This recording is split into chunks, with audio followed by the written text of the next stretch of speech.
I'm hitting the down button, but I'm not. It's not. Am I going crazy here?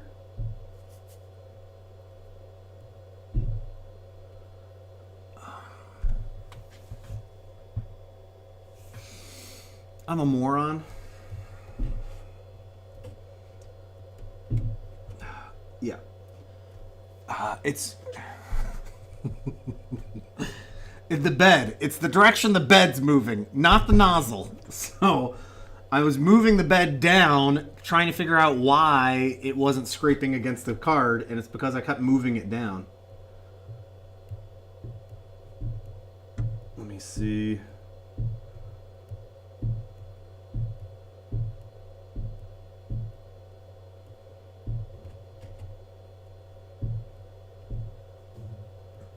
I swear it's not going down, though. There we go.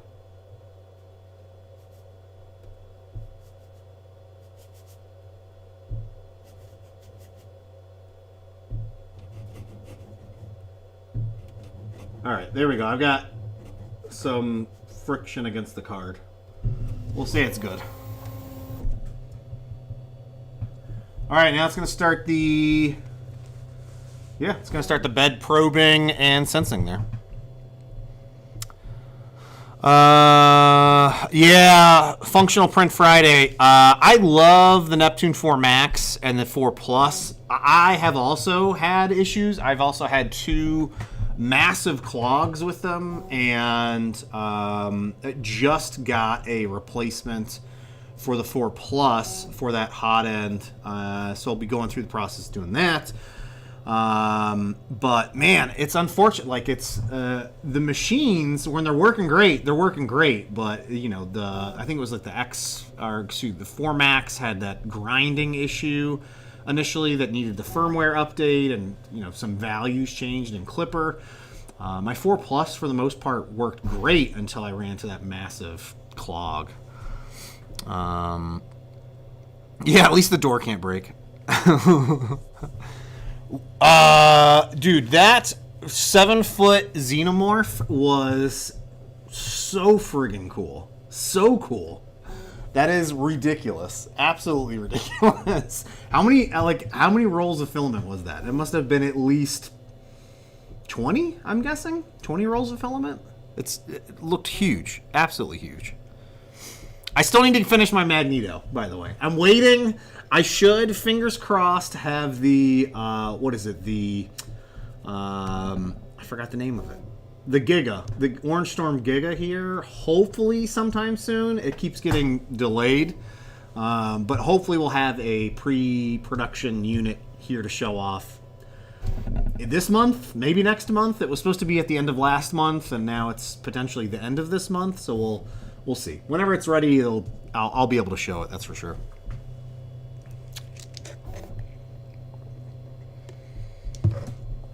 I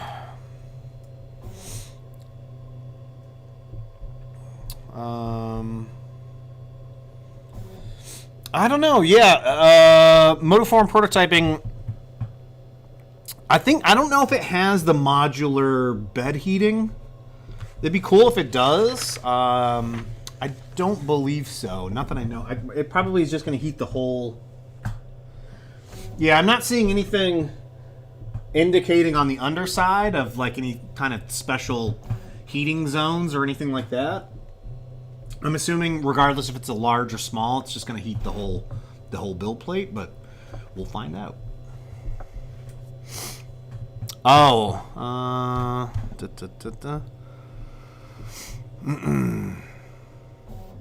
yeah, it is a big printer. A build volume. What is the build volume on this thing? I keep forgetting what the build volume is.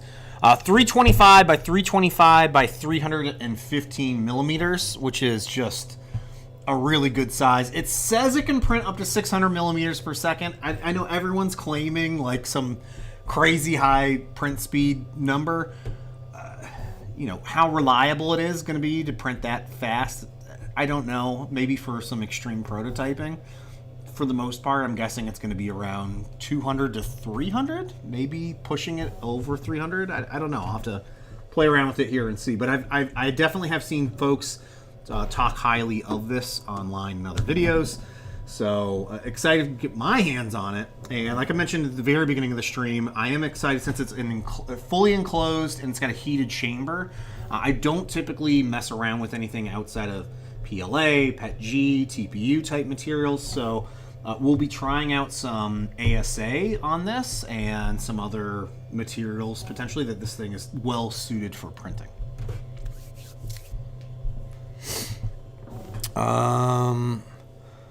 Yeah, the K1 Max. For the most part, it's like I've had hits and misses with that. Like I think maybe with any printer, but for the most part, that machine has been running great for me. I am in the process of going to be starting up some helmet printing with that, primarily just to show off each week different helmets. So you'll be seeing more from me with the K1 Max on just a bunch of different helmet projects that I'm working on. But yeah, I you know, if you're in the market for a large, fast printer, that's going to be a great option for you. The one thing that I haven't installed yet is I bought the, can't remember what the hot end was. Modbot was showing it on. 3D Printing Nerd was showing it off. There is a man, I can't remember if you knew. I bought it and I can't even. It's sitting over there still in the box. But you can swap out the hot ends for another company's. Man, I'm struggling to remember what that even was. But it was supposed to like a higher flow nozzle, I believe. Yeah, 3DO. Thank you. Or was it Micro Swiss? Yeah, I think it was Micro Swiss. That's right.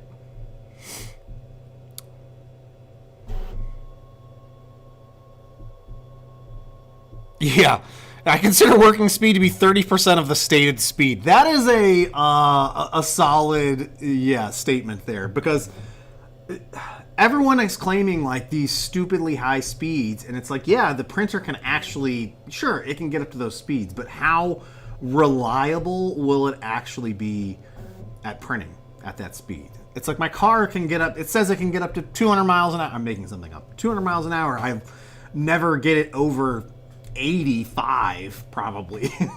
So most of the time I'm going, 60 miles an hour. Again, depending on where you're going. Yeah, Chris, this is the QidiTech Max 3. It is a large format, fully enclosed, fast Core XY 3D printer. The big thing on this one that differentiates it from a lot of the other machines that are out there, it has a heated chamber, which is going to be something pretty cool to check out.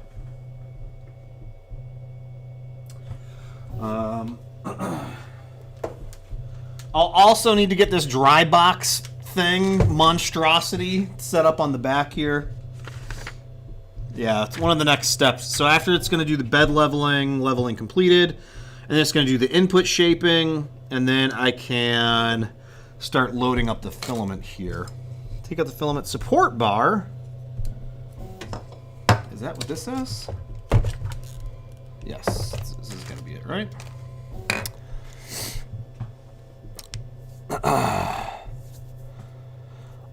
Donald, I don't know if the dry box is an option. I'm telling you guys right now, I'm not a big fan of the dry box.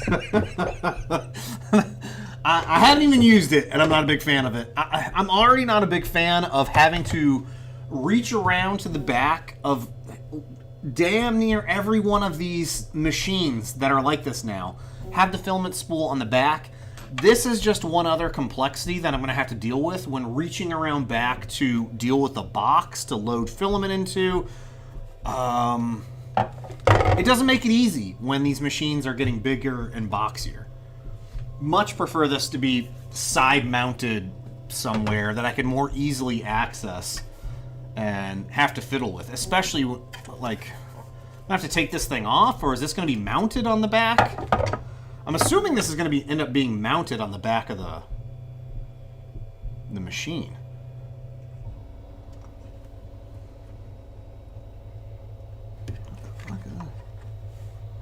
Yeah, there's a plug, and it comes with a little plug. I'm assuming to keep everything dry once I've got this fully done. Okay. Auto leveling completed. Completed. All right, it's going to do the input shaping next, and then we'll get the back spool put on and hopefully get a test print going here.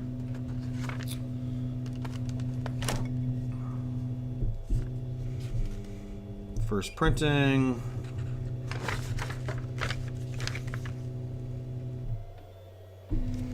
Where is the chamber?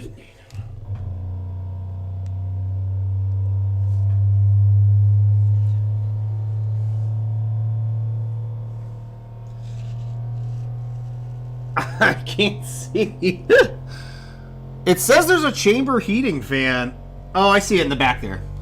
Sorry, you can't see on the camera, but in the back left corner, sort of like middle of the printer, is the heating unit.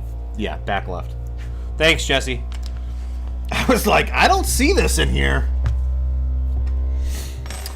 I keep Sunlu. Oh, speaking of.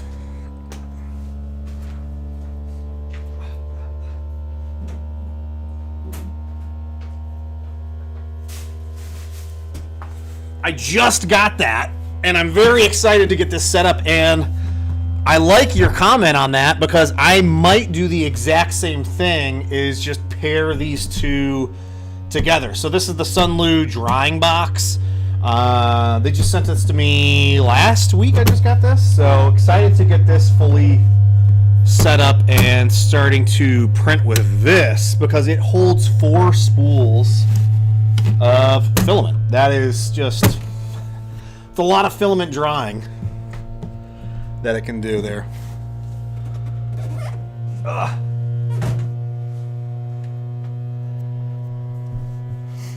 Jubs, glad to hear that. Speaking of Kickstarter, I bought these cameras.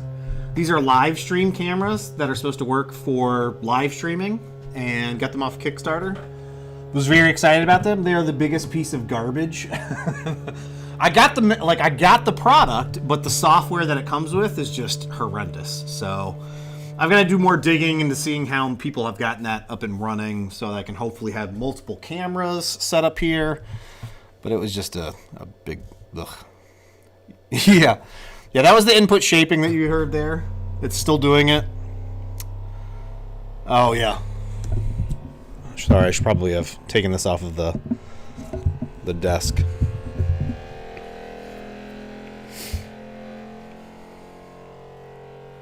Yeah, it's still doing more.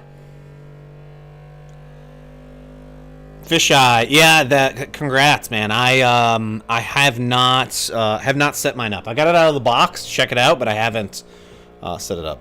Yeah, Gorilla, 500 by 500 would be friggin' wild. Would be really wild for an enclosed Core XY machine. It would be. Who's gonna do that? I would love to see that.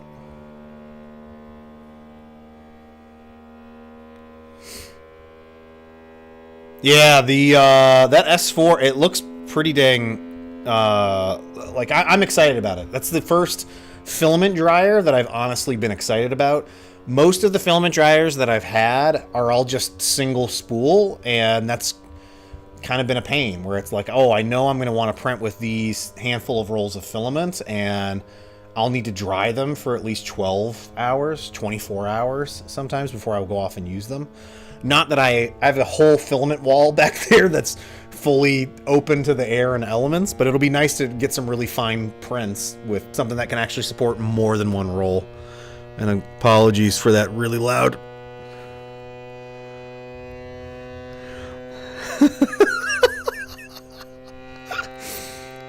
Oh my goodness. This is Go Steelers! Man, get out of here with your Go Steelers! I'm just joking. I thought I saw Dingman.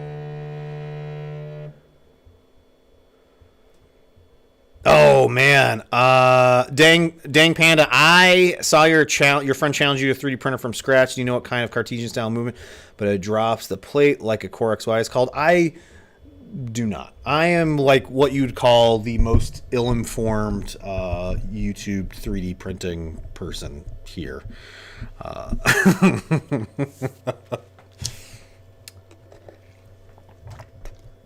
All right, hopefully that's almost done.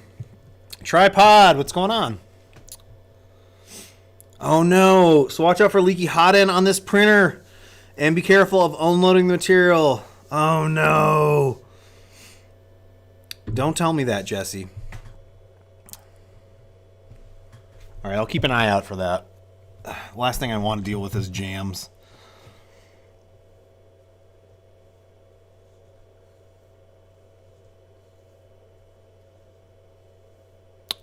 Chris, I would say no.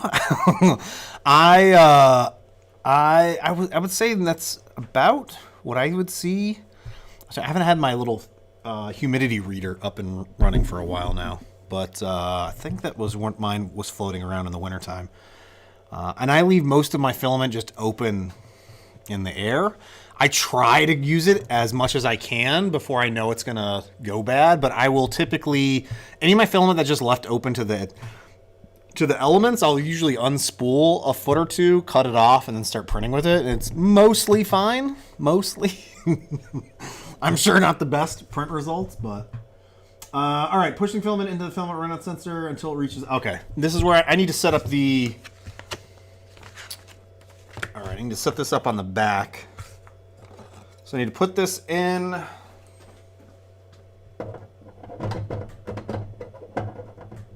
think. Okay, there's that. Cover accessory box, install a support bar in the machine.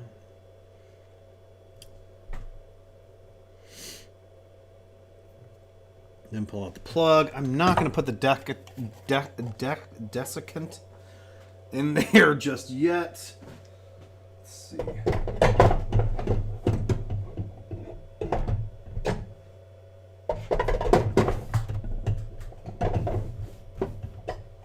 What am I missing here?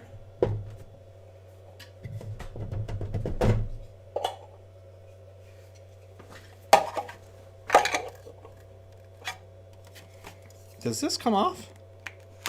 Okay.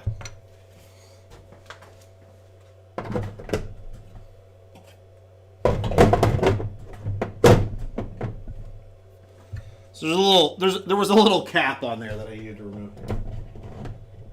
Okay. Nice. All right, that's locked into place. I will use this provided partial spool of black filament.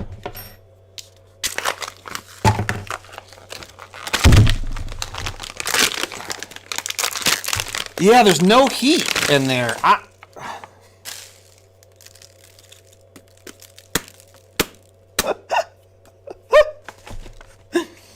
Also, be careful when you're stabbing your spool open that you don't jab the... God, I got stuff everywhere now. I'm doing my best to try and keep things clean. I just cleaned it. It might not look like it, but I just cleaned in here. Okay. Yeah. I mean, thankfully, this wasn't bad. This was just like a little desiccant thing. All right, I'm going to try and feed this in. Oh, my God. All right, I don't know how you do this.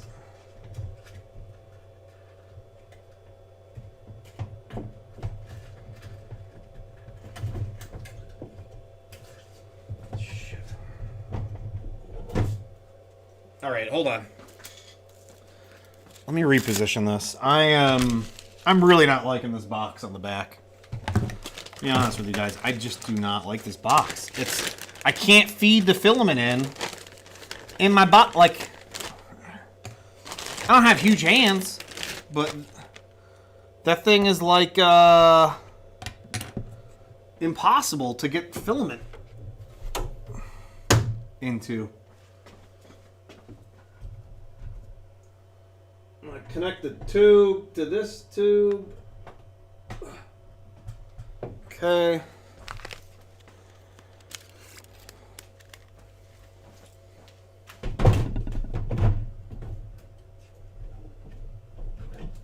guess I feed it in first.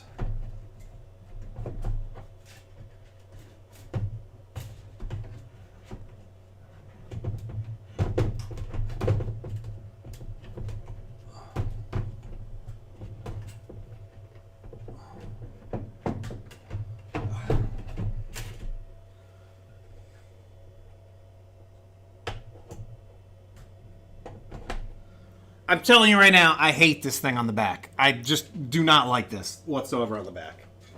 This is a massive pain in the rear end. I can't feed this filament through there.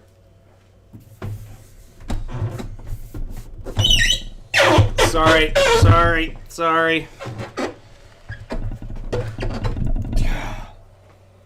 So on the back of the machine is that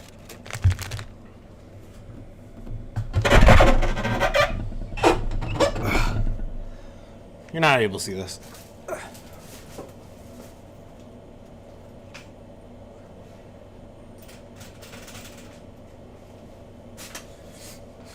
So on the back of the machine is the... So here's the spool mount box thing. There's an opening here that you need to fill you feed the filament in. Goes up through a PTFE tube. There is a sensor on the back, the filament runout sensor on the back, and then I need to continue to run it up through into the hot end. Now, I'm gonna try and put the filament in. Okay, so this is a half spool of filament. Narrow. Like, who? This just is not. This is one big dumb thing here on the back. Apologies, Keedy, but it shouldn't be this hard to load filament into the printer. Of course, and then it unspooled. God damn it.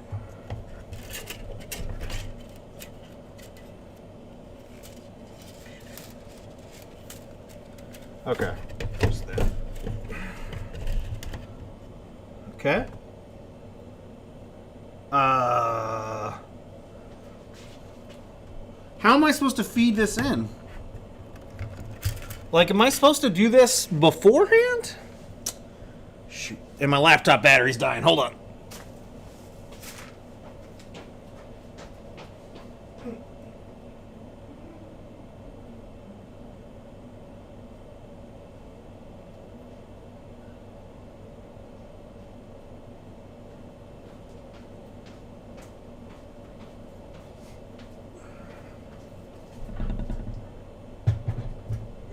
Laptop in. Glad I saw that. Forgot to do that before we started. So it unspooled.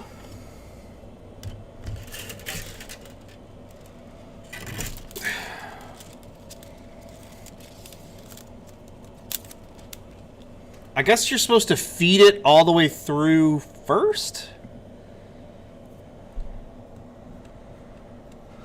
The roll out and threading the filament into the PDF. Okay.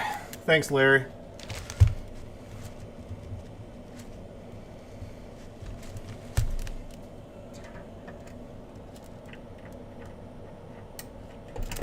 By the way, this is all on the back of the machine. Can you imagine? How are you going to do this? Like, you can't do this.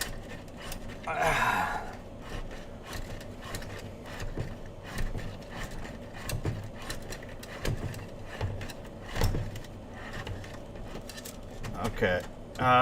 Fucking motherfucker.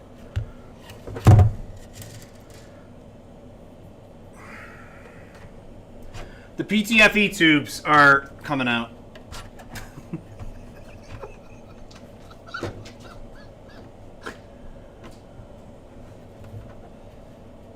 my god. Okay. I think that's in. I don't know. Well.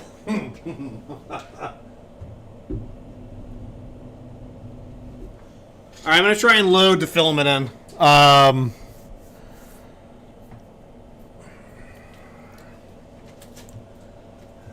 excited for the machine. Honestly, very excited for the machine. This is a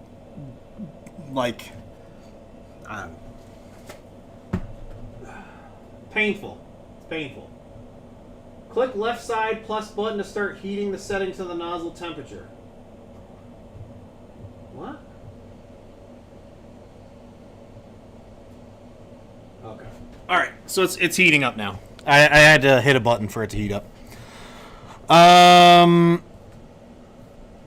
Yeah, this definitely needs a large Lazy Susan under it to swivel this around. I'm gonna have to go back and I don't know. I've got to look online to see what people have done to circumvent this. Okay.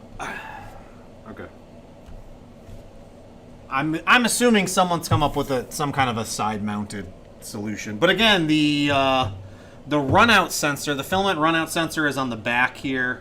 I guess you could unscrew this and leave it free floating. Or maybe I could tape it to the side of the machine. I don't know.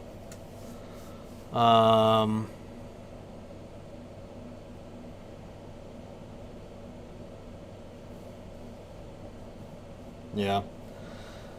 It just drives me nuts, man. Oh, the tithe. Yeah, this is a $8.99 for this is currently over on Amazon. Build volume is I think 330. Did I say 325 or 330? Yeah, 325 by 325 by 315. So a pretty large build volume for this, and it prints fast. A heated chamber, which is going to be exciting. I'm excited to try printing with some different materials that I don't normally work with, which would be fun. It looks like a great machine. The walkthrough so far has been fine. This, okay. Temperature evaluation.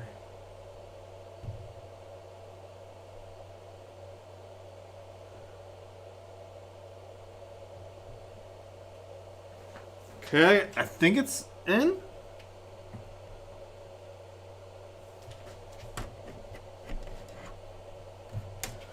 God, these PTFE tubes, man, on the back of this keep popping out.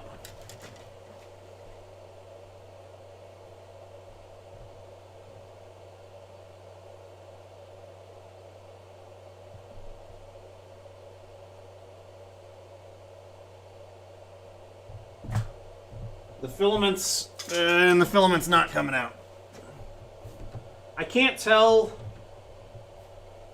if it's these PTFE tubes, man, driving me nuts.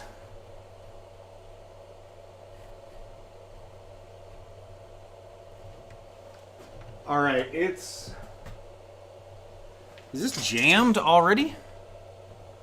Door fund. Tripod. Thanks, man. Yeah, frosty beverage after. I'm definitely going to need that. Maybe some Sour Patch Kids.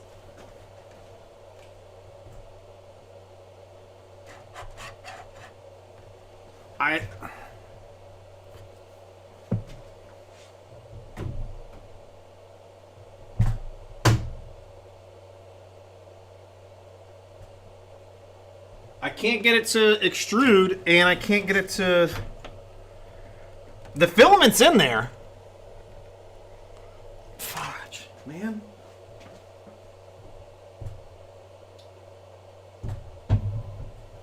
It said, congratulations. All right, let me try and turn this around so at least we can see the front.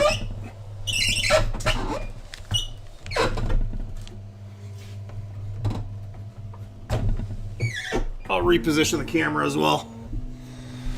Oh, nice. Thank you, C. Catlet, 1984. I am copying that code and putting that in my notes. I will go on printables and look that up afterwards. Yeah, the PTFE tube is in the extruder. The filament, I can feel the filament is in the extruder because I can't pull it out now. I'm going to have to unload the filament. It's just not processing it out.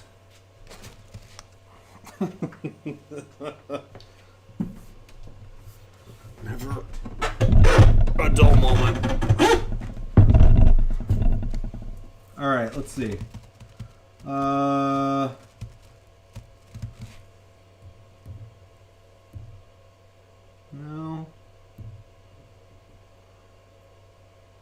Load.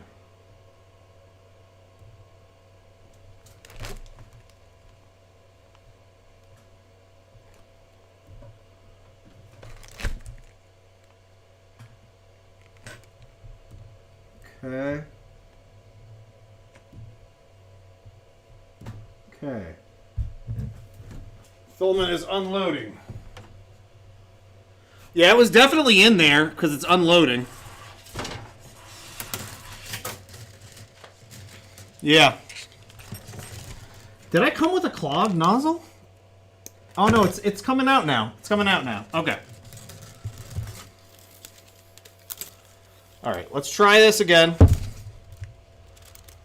Jesus. Sorry, I'm gonna disappear. I'm gonna disappear behind the printer. I've drawn 770 millimeters of filament coming out the extruder. Okay, thank you.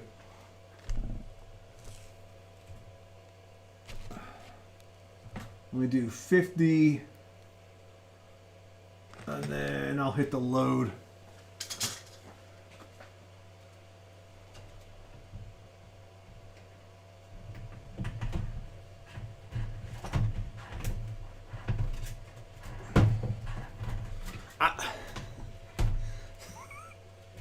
The loading filament is like comically bad on this machine.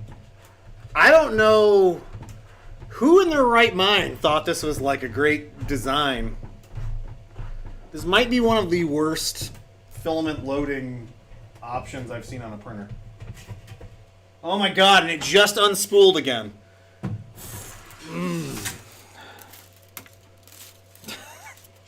Gotta be kidding me here. This is gonna get tangled up. Fudge. I just want to run a test print. I just want to run a test print. Okay. All right. Cut this off. Cut it at an angle. I was exactly the joys of live stream. I came in this morning. I was like, all right, I'm going to run in, do a quick live stream. Oh, guess what? OBS isn't working. Oh, let me install these packets. Nope, that's still not working. Oh, let me delete everything and try and reinstall. No, that's still not working. Finally was able to get the live stream working. It's like, oh, this will be a quick, get this thing unboxed, run a test print. Be cool to check this thing out. And then I can't even load the filament in here.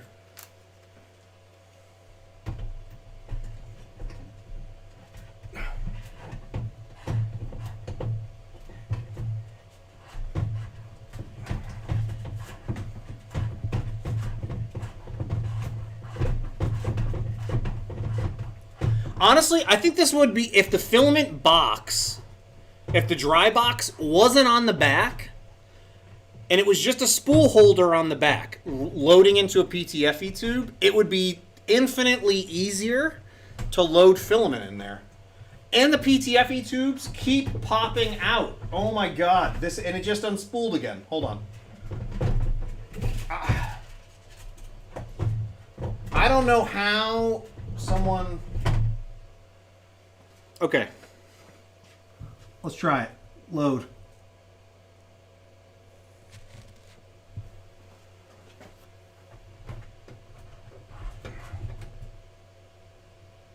All right, the filament's loading. I can feel it.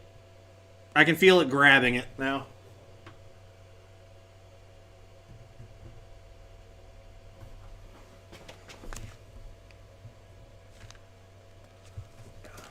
That was it.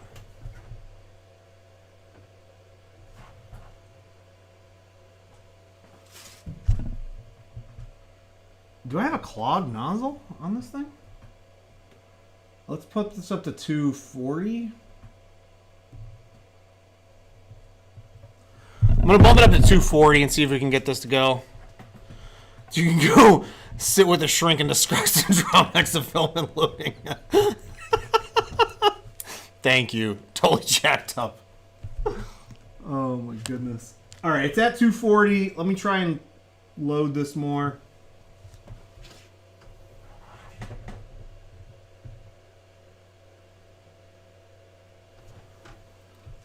All right, it's coming out now. There we go.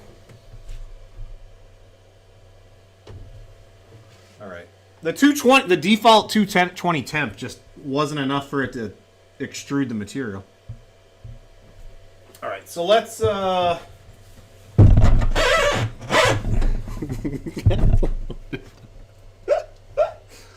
my gosh. I need a bigger table. There we go. Okay. It's on the table. The PTFE, okay, so there's two PTFE tubes on the back. One going from the dry box to the filament runout sensor. Another from the filament runout sensor all the way into the extruder. The one exiting the filament runout sensor to the extruder keeps coming loose. It's not locking in place.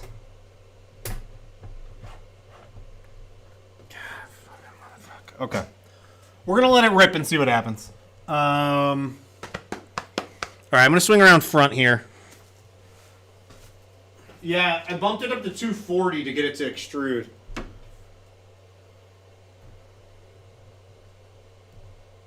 All right.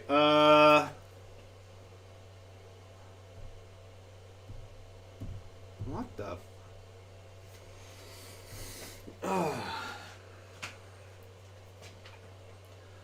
I'm going to bring you guys in. I don't know if we're going to be able to see this or not, but I have no idea what I'm clicking on.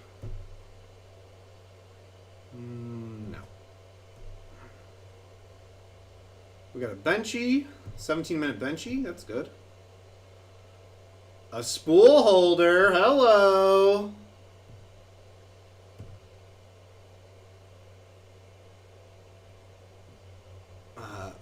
We'll do the Benchy. Actually, hold on.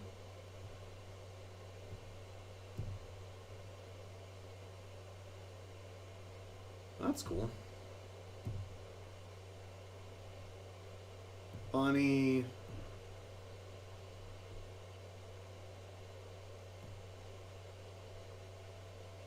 It's nice that they actually have a bunch of different options here.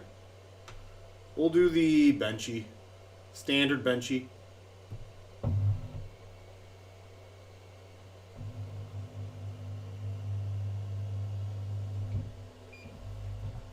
Okay.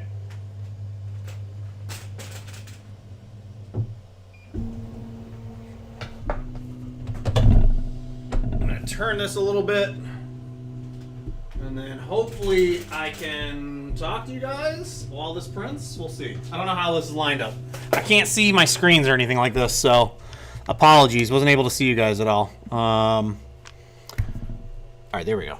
I think this is good. This is good. Oh, let me put this on so the filament doesn't fall out the back.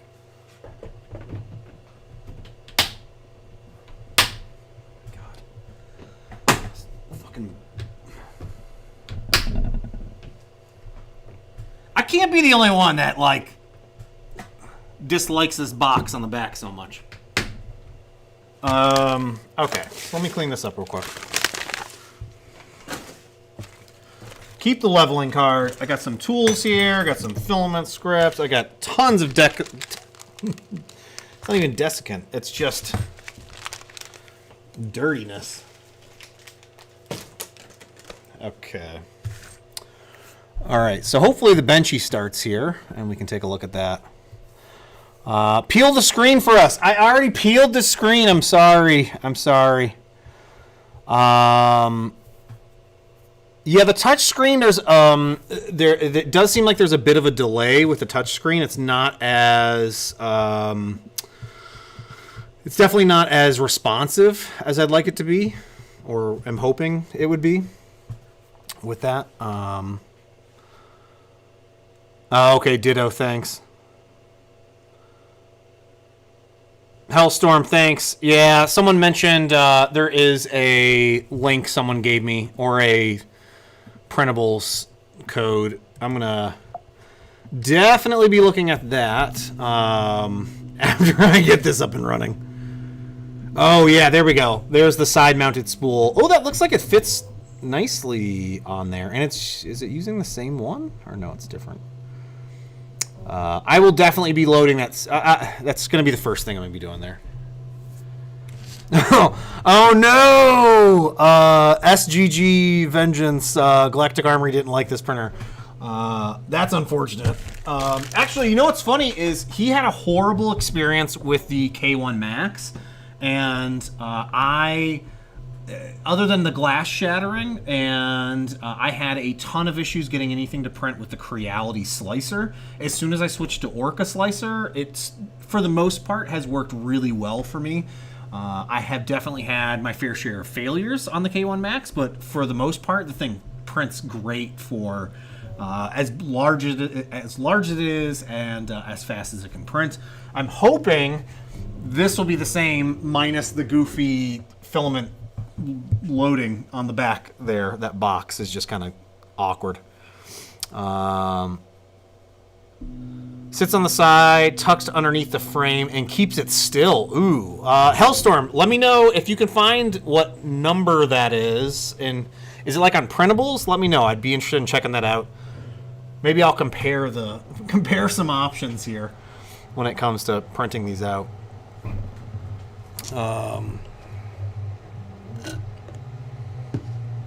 Well, it's not too bad. The bulkiness of this John A, it's not too bad. It's definitely, it's a big machine, but I should probably look to see if this is actually printing. Let me look on the, you guys can't see, and it sounds like something's grinding.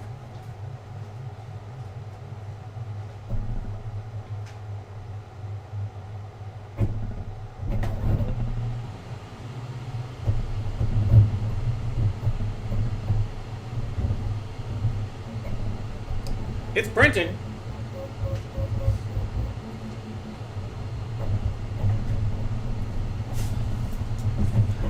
It's good. It's printing.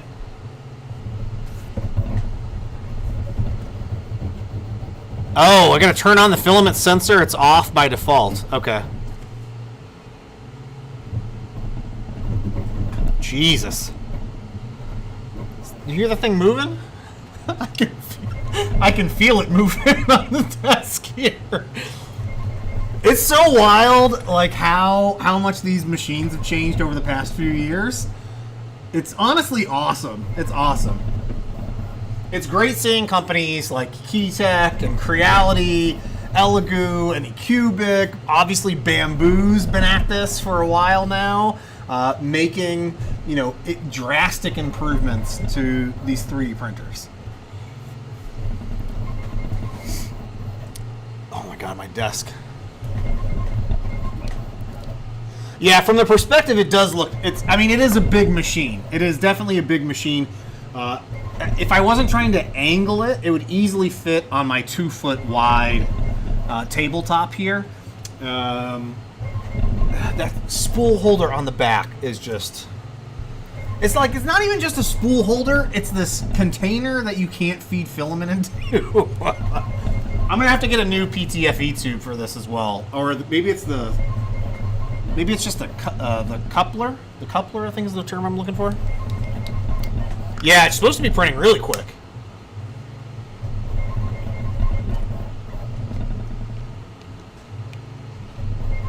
And it's printing. Yeah, I hope the door doesn't fall off. Well, I mean, this is the Fisher Price model that they gave me, so it's all good here. I've got the plastic on plastic on plastic, so we're solid. Are the belts proper and tight? I have no idea. I haven't checked any of the belts. Literally just tried to get it unboxed and printing. I will have to refine from here. Does anyone know? I don't know what these are. It came with 2 extra plastic rings. I just don't know what the heck they are.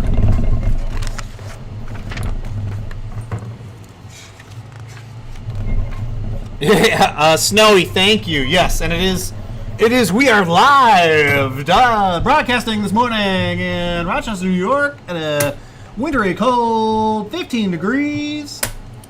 Yeah. I'm planning on doing some more live streaming. I really want to do like a live stream a week.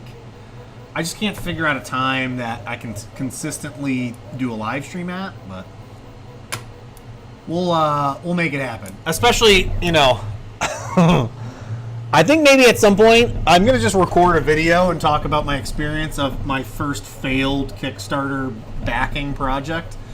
I've had a lot of successful campaigns that I've backed, but this little camera for live streaming has just, I don't know. I'm going to try and get it to work. I just feel like I've gotten suckered out of a good chunk of change on those.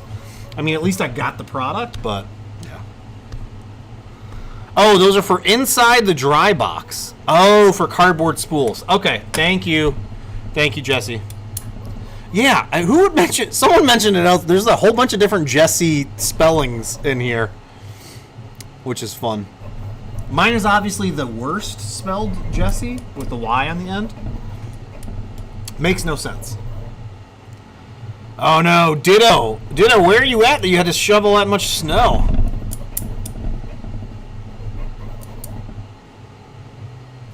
Oh, perfect. Thank you, Hellstorm. I'm gonna copying that and putting that in my notes. I'll look that up after this.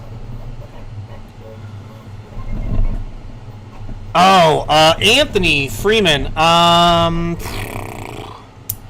The most fun in using and learning on, man, that's a tough one. Because I've had access to so many printers. Probably the one that I've spent the most time playing around with, I should say on the resin side of things. The first one that came to mind was the Elegoo Mars 2 Pro.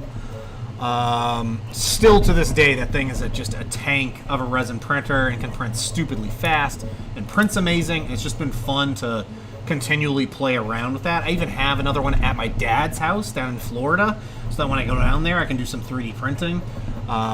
That's been fun to have there, to be able to show off some of my family members' 3D printing. On the FDM side of things, you know, I would say the bamboo printers, honestly, as simple as they were, made things fun to print again. Like, I've had a lot of fun printing, but it was like, man, I couldn't believe the quality and the speed that those machines were able to output when it comes to prints. So I think that stands out to me as something that just like, you know, as something that just kind of, and again, it's sort of changed the velocity of how 3D printers are now being made. So that probably is going to be on the FDM side. That stands out a bit. Even though I've had my fair share of issues with those and replacements, and oh my god, that first bamboo printer that I had was the biggest piece of garbage, but I saw the potential with it, especially seeing all of the other creators here on YouTube posting their videos and how well the machines were working. My first bamboo machine was so bad. I had literally the worst experience with that machine and still ended up backing 2 of them on Kickstarter. Yeah. Let's see.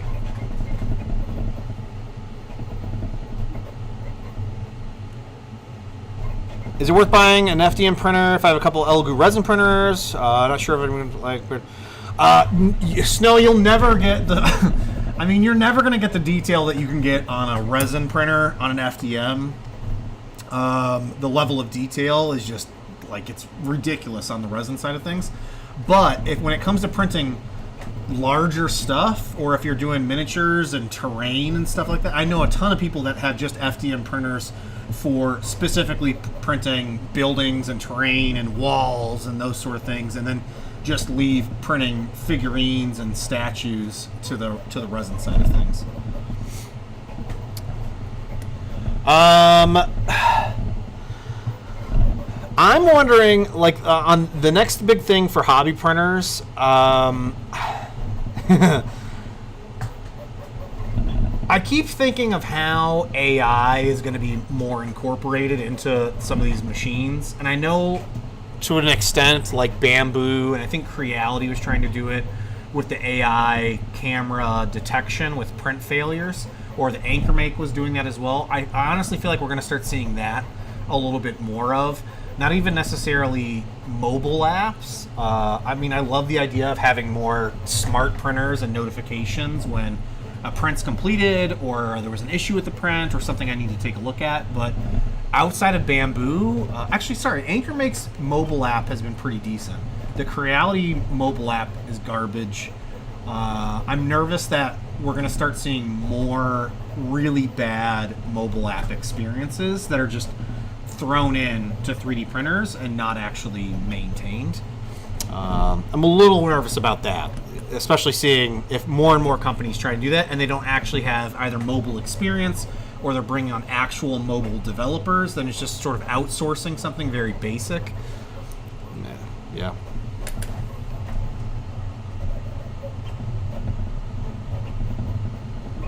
I would honestly love to see some new test prints from printer companies that aren't like, I mean, this, I shouldn't complain. This had other things than Benchy's that I could have printed here.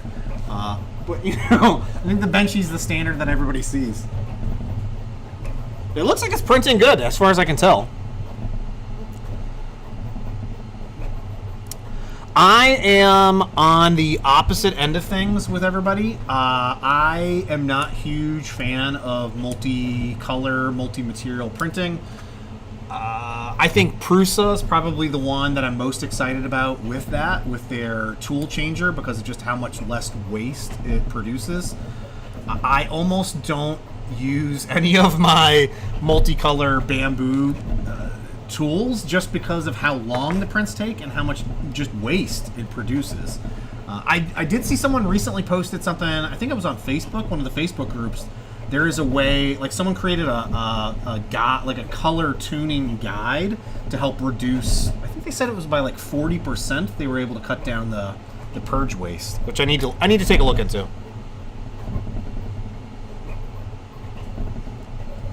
Let's take a look. Let's see. I don't know if there's an issue. I can't see it. No, it's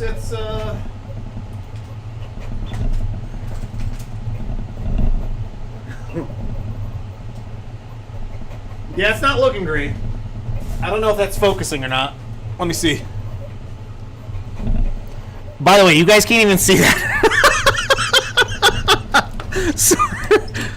God, I hate this camera. This is why I switched cameras. I'm using my old camera. Let me see if I can autofocus or manual focus this. Did I go too far?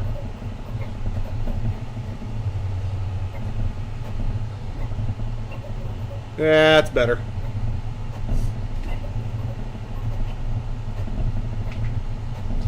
Yeah, it's not looking the cleanest there. It might be the filament. I don't know.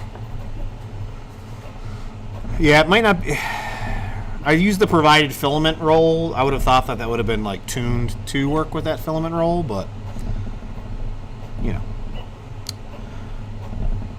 Snowy, yeah, the Giga. I'm excited. I mentioned it earlier, but I was supposed to have my hands on the Giga at the end of last month, which is now hopefully the end of this month. I'm honestly anticipating the end of February. It's whenever they have a production sample ready, they're going to send me one. But you'll definitely be seeing me showing off the Giga at some point here soon. I'm so dang excited to get my hands on it. That thing is just massive, absolutely huge. And I'm excited to see that they finally posted pictures of something really big. They printed one of their huge Buddha test prints that I took up, I think, the majority of the 4 build plates there. I don't know. Yeah, it's not the best looking Benchy in the world at the moment here, but, you know, we're going to let it rip. It again might be. I know someone here mentioned that I might need to take a look at the belts. I think they mentioned their belts weren't properly tensioned, so I might need to take a look at that.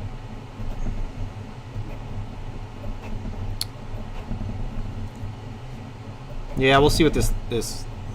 It's supposed to be a 17-minute Benchy, so yeah.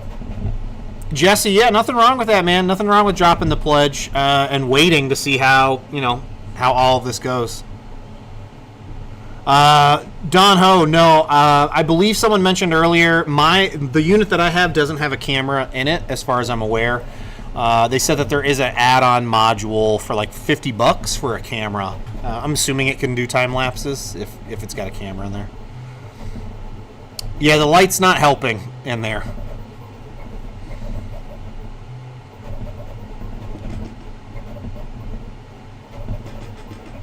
Oh my goodness. Yeah, I would have assumed this would have been pretty well tuned for the filament that they're including with the printer. That's what I was hoping.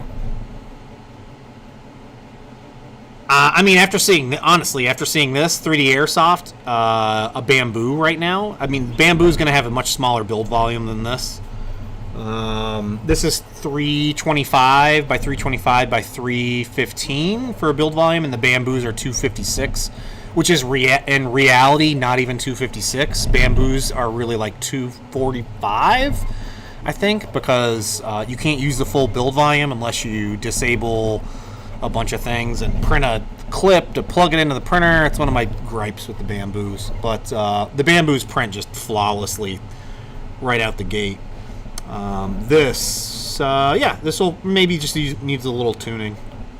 We'll see how this goes. I'm excited though. This has the heated chamber in it, bigger build volume, should still print fast.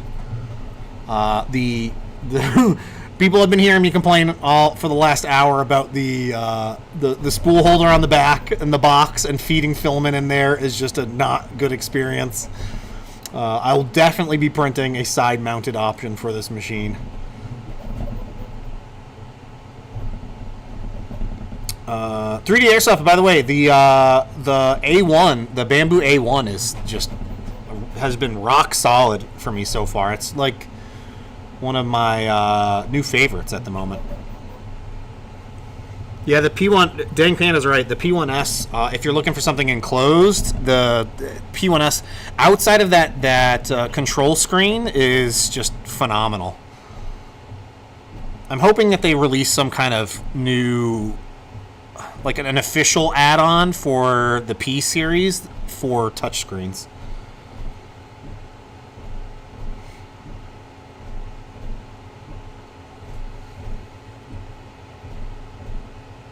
Yeah, Draconian. Yeah, the build volume on the Bamboo, you have to. There's a wiki page that explains how to use the full build volume, but you can't use the AMS.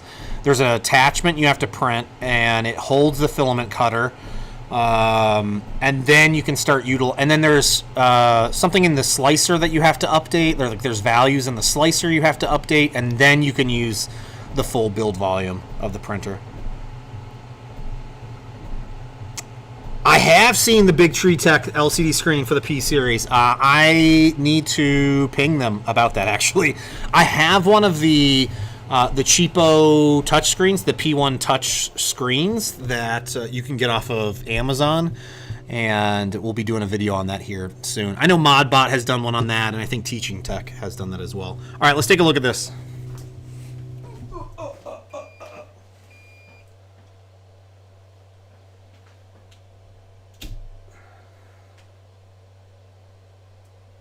Yeah, okay. Let me, I think it was the light. Like, I mean, it's not great, but the light definitely didn't do it any justice here. Let me see. I can't. Hopefully that works.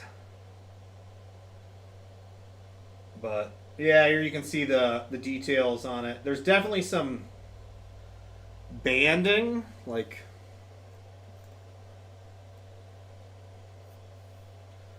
it's decent. I mean, I've seen worse Benchies, but Also, my camera's not... This camera's horrible.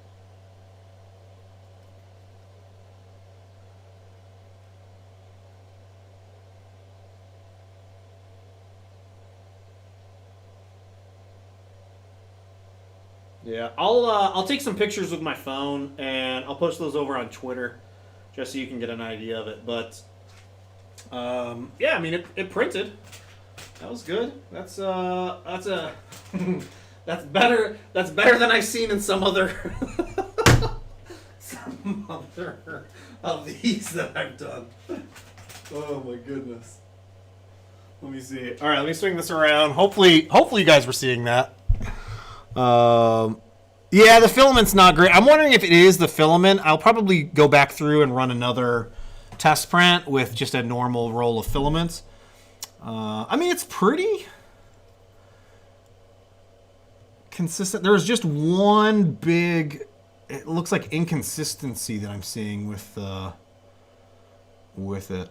Actually, there's a few things with it, but it's not bad. I mean, it's not a horrible Benchy by any means. I'd be relatively happy with this off of a $900 machine. I don't know, but I'm going to try some other filament with this and see how that goes. I'll also try and slice it myself and see if that makes any difference as well, and see if they interlock. I have no idea. Oh, sorry. I see what you're saying. If they interlock, if the Benchy's interlock. I thought you were talking about something on the printer. I was like, if what's interlocking on the stack and the... I see what you're saying. Yeah, I'll do that and see if they can interlock there. Yeah, and it's all plastic door. There's a plastic door and there's a plastic top for this. So I don't have to worry about shattering any glass or anything like that. I can probably... I'll probably be looking at the lid being off most of the time. Gabe Perez, I have used Blender in the past for 3D modeling. I need to get back on that and learn it some more. Right now, I'm doing a lot of work in plasticity, trying to learn that. I just modeled a Magneto helmet for the first time in plasticity, thanks to another amazing creator here on YouTube that I am neglecting to remember their Alchemist Laboratory. There you go. Alchemist Laboratory here on YouTube has a plasticity Magneto tutorial that is just phenomenal. Has also just done a Judge Dredd helmet tutorial, Majora's Mask, a Link's shield, Highland shield, and there's another really good one there. But yeah, I'm going to be going through and trying to learn, just get better equipped at using plasticity at the moment, which is a fun CAD tool. I'm going to be doing a lot more 3D stuff this year, so a lot more 3D modeling.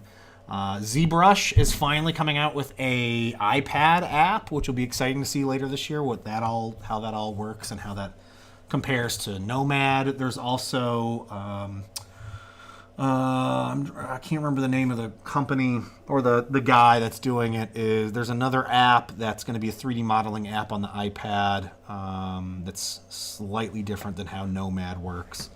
Soft Cell? No. Sail Cell? I can't remember. It's all right. I'll figure it out here. Is there a free version of plasticity? I don't believe so. Yeah, not Highland. Yeah, the Hyrule Shield. Yeah, but I mean the printer's working. I will definitely be doing some follow-up updates on this. I have a Magneto helmet that I just 3D modeled that I'm going to be printing on this. So as part of my video that I'll be doing on the unit, hopefully here in a few weeks, I am going to be trying to do some more live streaming here with all of you all. I really want to try and do this like once a week. Now that I finally got OBS back and running here, I wasn't expecting that to be such a pain to get back up and running. But yeah. But yeah, I just want to say thanks everybody for tuning in on this Monday morning. Lunchtime, afternoon now. It's 1:30. Jeez Louise. All right, I got to get out of here. But I got to go watch the Bills game this afternoon. I got more stuff to do here around the studio. I got to get some prints up and running with this. Thank you so much for jumping in and watching this. And I'll definitely be printing the looking into some of the side spool mounts here for this. But if you're interested in it, there's links to this down below if you want to find out more information about it. But yeah, thanks so much for watching, everybody.